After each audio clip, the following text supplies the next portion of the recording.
بسم اللہ الرحمن الرحیم۔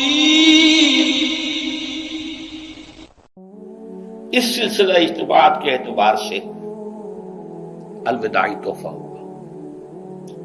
اب میں آغاز کر رہا ہوں۔ پہلی بات، اس سبب میں 3 باتیں مجھے کہنی ہیں۔ سب سے پہلی بات یہ کہ زندگی کی سب سے بڑی حقیقت موت ہے۔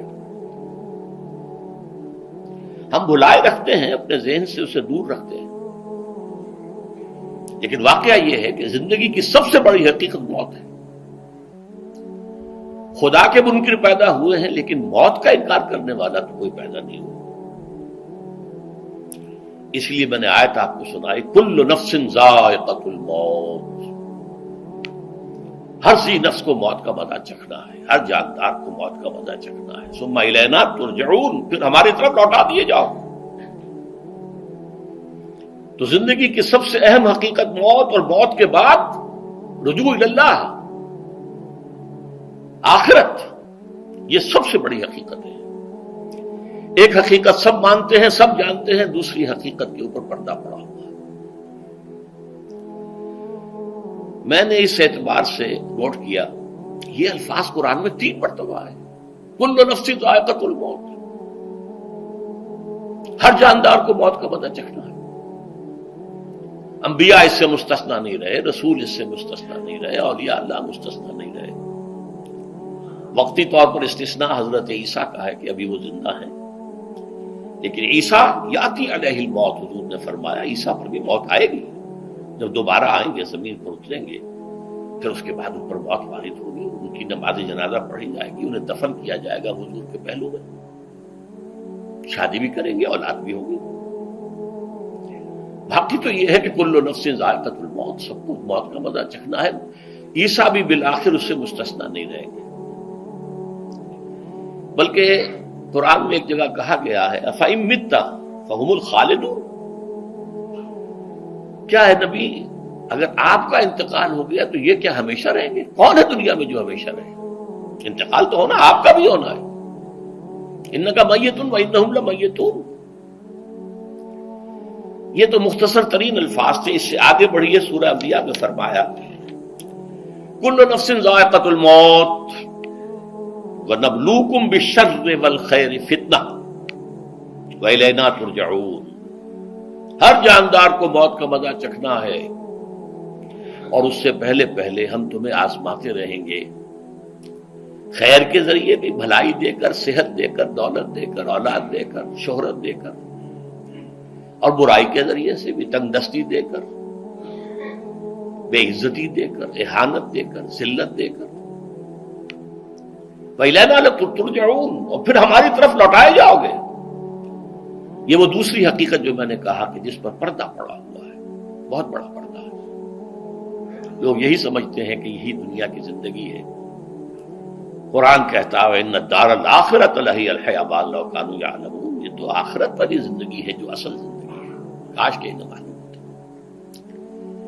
اس سے بھی زیادہ تفصیل سے یہ آل عمران میں آئی آیت، كُلُّ نَفْسٍ ذَائِقَةُ الْمَوْتِ وَإِنَّمَا تُوَفَّوْنَ أُجُورَكُمْ يَوْمَ الْقِيَامَةِ۔ ہر جاندار کو موت کا مزہ چکھنا ہے، اور پھر تمہیں پورا پورا تمہارا اجر اور بدلہ دے دیا جائے گا قیامت کے دن۔ فَمَنْ زُحْزِحَ عَنِ النَّارِ وَأُدْخِلَ الْجَنَّةَ فَقَدْ فَازَ، جو کوئی آگ سے بچا لیا گیا اور جنت میں داخل کر دیا گیا، وہ تو کامیاب ہو گیا۔ اللہم ربنا اجعلنا منہم، اللہم ربنا اجعلنا منہم، اللہم ربنا اجعلنا منہم۔ وَمَا الْحَيَاةُ الدُّنْيَا إِلَّا مَتَاعُ الْغُرُورِ، اور دنیا کی زندگی تو سوائے دھوکے کے سامان کے اور کچھ نہیں ہے۔ دھوکہ کس معنی میں؟ یہ تمہیں اصل زندگی سے غافل کر دیتی ہے۔ تم کہیں سفر پر جا رہے تھے، تمہارا کہیں گھر تھا، تمہیں واپس آنا تھا، تم راستے ہی میں کسی دلچسپی میں ایسے مگن ہوئے کہ گھر بار سب بھول گئے۔ یہ تو تمہارا عارضی سا سفر تھا، تم نے اسی کو اپنی منزل بنا لیا، اپنا ٹھکانہ بنا لیا، تو دھوکہ دیا اس نے تمہیں۔ ویسے دنیا کی زندگی دھوکہ نہیں ہے، بڑی حقیقت ہے۔ اس لیے کہ حضور نے فرمایا انما الدنیا مزرعۃ الآخرہ، یہ دنیا آخرت کی کھیتی ہے، یہاں بو گے تو وہاں کاٹو گے، یہاں کچھ کمائی کرو گے تو وہاں اس کا بدلہ ملے گا۔ اس اعتبار سے دنیا بہت بڑی حقیقت ہے، ایک ایک لمحہ بہت بڑی قیمتی شے ہے، لیکن اگر یہ دنیا تمہیں آخرت سے غافل کر دے تو اس سے بڑا دھوکے باز ہو کوئی نہیں۔ یہ اصل دجال ہے۔ میں نے تقریباً 60 برس کی عمر کو جب میں پہنچا تھا تو موت کا انتظار شروع کر دیا تھا۔ میرے قریبی احباب کو معلوم ہے، میں کہتا رہا، یہ بھی کہتا رہا کہ بھائی میں اپنے حصے کا کام کر چکا ہوں، جتنی صلاحیت اللہ نے دی تھی، جتنی بھی میرے اندر استعداد تھی، میں اس کو بھرپور طریقے پر استعمال کر چکا ہوں۔ دم واپسی برسر راہ ہے عزیز و اب اللہ ہی اللہ ہے، یہ میرا معاملہ رہا ہے 60 برس کی عمر سے۔ اس کے بعد اللہ نے مزید 14 برس دیے ہیں، یہ نافلۃ لک کے درجے میں میں کہتا ہوں، اس کا اللہ کا عطیہ خصوصی ہے، نفل ہے، ہمیشہ کہتا رہا ہوں۔ مسنون زندگی تو 61 برس ہے ہمارے حساب سے۔ علامہ اقبال کے بارے میں سنا ہے کہ رویا کرتے تھے کہ میری عمر حضور کی عمر سے زیادہ نہ ہو جائے، وہ 6 مہینے کم ہی رہی ہے حضور کی عمر سے۔ جو حضور کی عمر تھی وہی حضرت ابو بکر کی، وہی حضرت عمر کی، وہی حضرت علی کی۔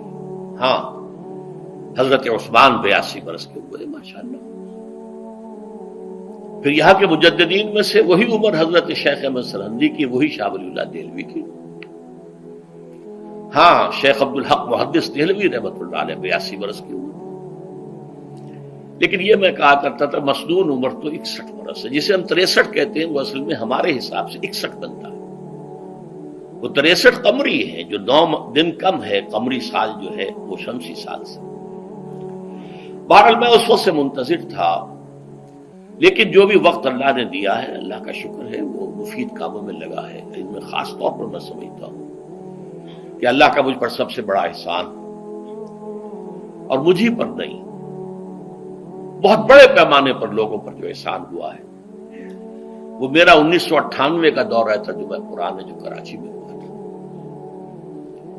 1998 کے مارچ میں میرا بڑا آپریشن ہوا، دونوں گھٹنے تبدیل کیے گئے، لیکن 98 کے آخر میں، حالانکہ میں چل نہیں سکتا تھا، کراچی میں مسجد جو ہے اونچی ہے، دوسری منزل پر ہے، تو خاص ریمپ بنایا گیا جس کے ذریعے میں ویل چیئر پر مجھے لے جایا جاتا تھا۔ میں نے درس دیا۔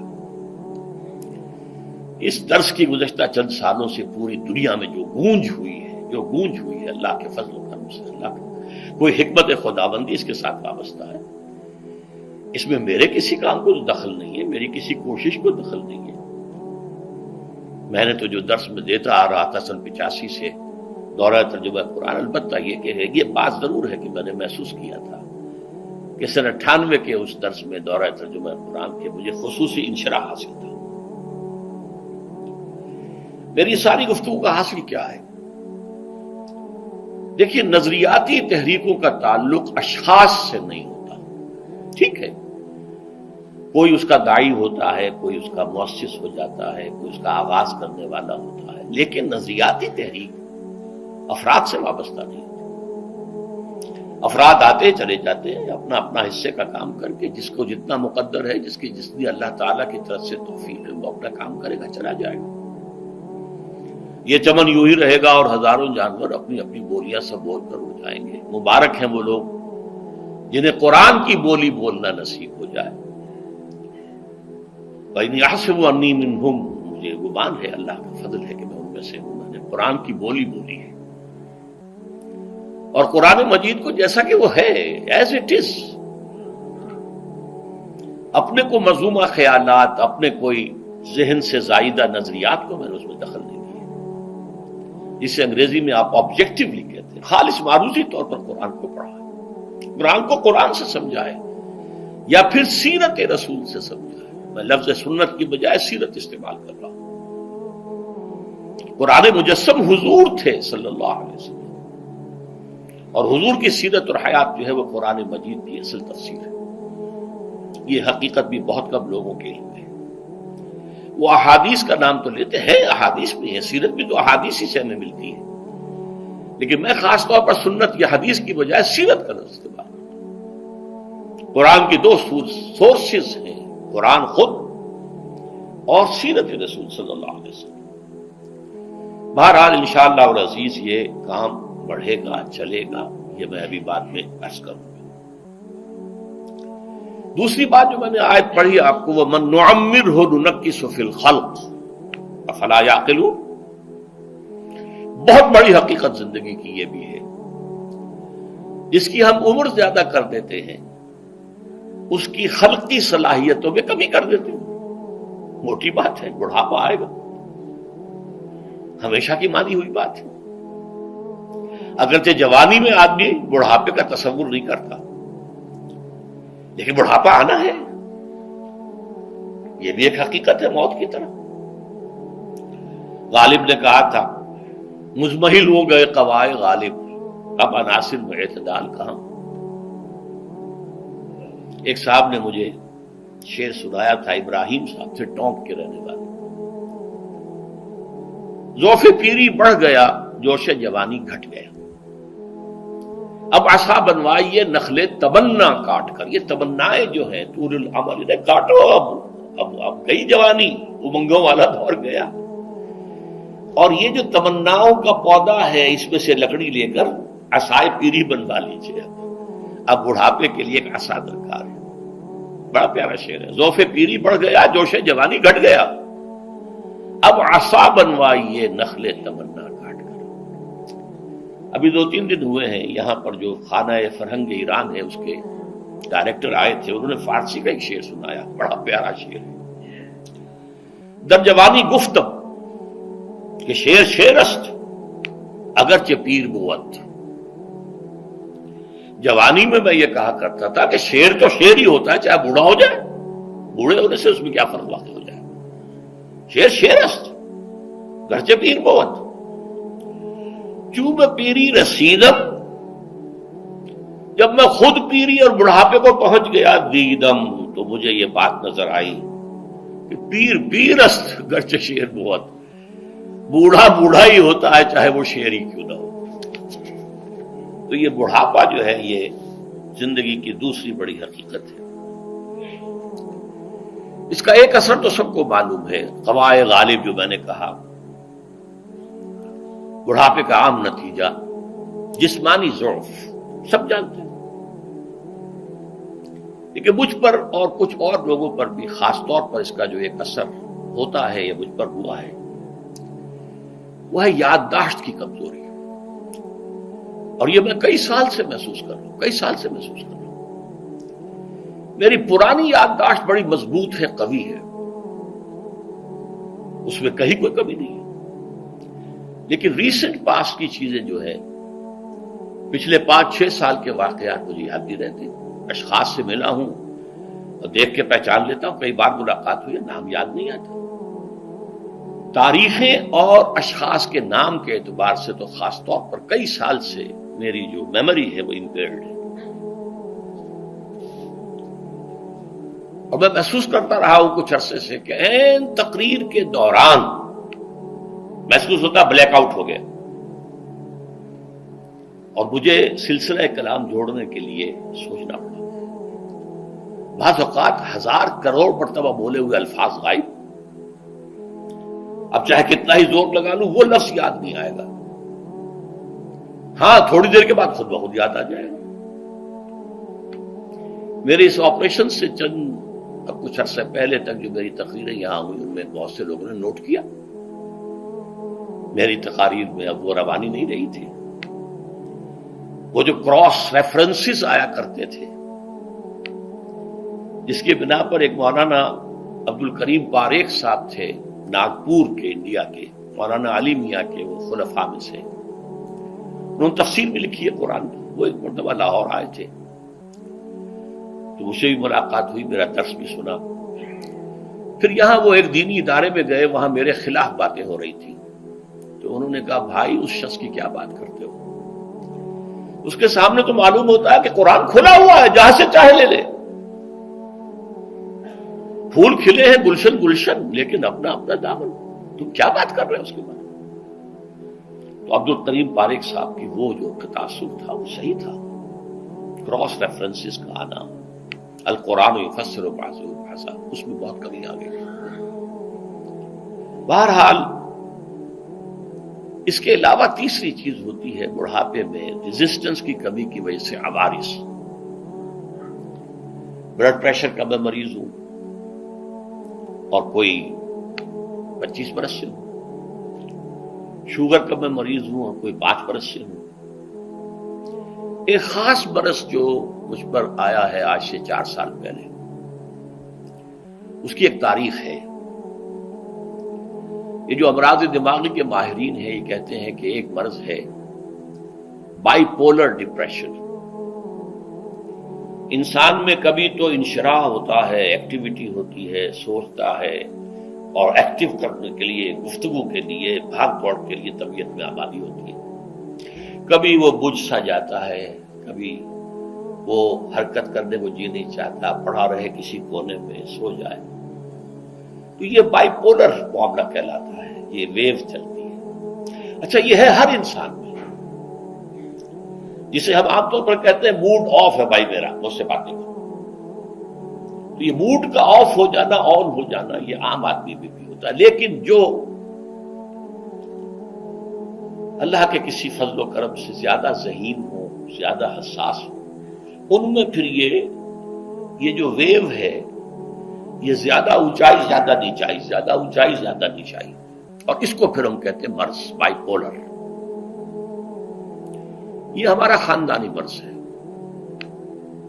والد صاحب کا تھا، بڑے بھائی اظہار احمد صاحب کو ہوا، میری بڑی ہمشیرہ کو ہوا۔ عام طور پر اس کی عمر ہوتی تھی 3 تجربے مجھے ہیں، والد صاحب کو 13 برس میں نے اٹینڈ کیا ہے اس بیماری میں،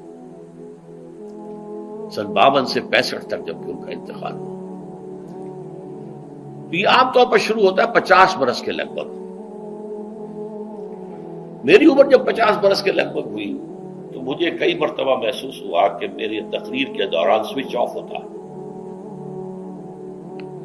ایک مرتبہ سن 70 میں میری یادداشت کئی گھنٹوں کے لیے بالکل ضائع ہو گئی، اس کا میں نے تذکرہ کیا ہوا، میری کتاب ہے حساب کم و بیش۔